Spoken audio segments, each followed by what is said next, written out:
Typist തസ്തി അല്ലാത്ത തസ്തികയിൽ computer assistant എന്ന് പറഞ്ഞ് എടുക്കുന്നു. അത് കോടതിയിൽ ഇപ്പോഴും കേസ് കിടക്കുകയാണ്. ഞാനാണ് കൊടുത്തിരിക്കുന്നത് കേസ്. അത് ശരി. അല്ല, ഇപ്പൊ എല്ലാ നിയമനങ്ങളും അങ്ങനെയാണ്. ഓരോടത്തും ഓരോ പ്രശ്നങ്ങളാണ് നിയമനങ്ങളെല്ലാം, അല്ലേ? സർക്കാരിന്റെ ഓരോ നിയമനങ്ങളും വലിയ വലിയ വിഷയങ്ങളിലും കേസിലൊക്കെയാണ് നിൽക്കുന്നത്. സിൻഡിക്കേറ്റ് ഗവർണർക്കും കേരള ഹൈക്കോടതിയിലും തെറ്റായിട്ട് കൊടുത്തിരിക്കുന്നു. അത് +2 ആണ് യോഗ്യത എന്നല്ല, വിളിച്ചപ്പോൾ SSLC ആണ് യോഗ്യത. +2 ആണെന്ന് പറഞ്ഞാൽ നമ്മളെ എടുക്കാതിരിക്കാൻ വേണ്ടി 2006 വിജ്ഞാന പ്രകാരം നമ്മളെ എടുക്കാതിരിക്കാൻ വേണ്ടിയിട്ട് ഇങ്ങനെ ചെയ്തു.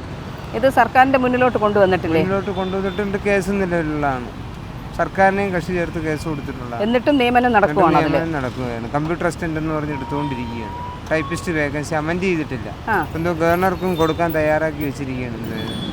ഇംഗ്ലീഷിലെ ടൈപ്പ് ചെയ്ത് ഇത് മുഖ്യനെ അറിയിച്ചിട്ടില്ല, അല്ലെങ്കിൽ ഇതിന്റെ വേണ്ടപ്പെട്ടവരെ യാതൊരു പ്രയോജനവും ഇല്ല.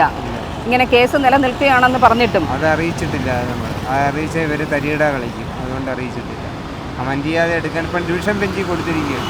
ഇത്രയും അഴിമതികളൊക്കെ നടന്നിട്ടും ഇതൊന്നും നമ്മുടെ മുഖ്യൻ അറിയുന്നില്ല എന്നുള്ളതാണ്, അല്ലേ? ഇപ്പോഴത്തെ VC അറിയിച്ചിട്ടുണ്ട്. എന്താണ് അദ്ദേഹം പറയുന്നത്?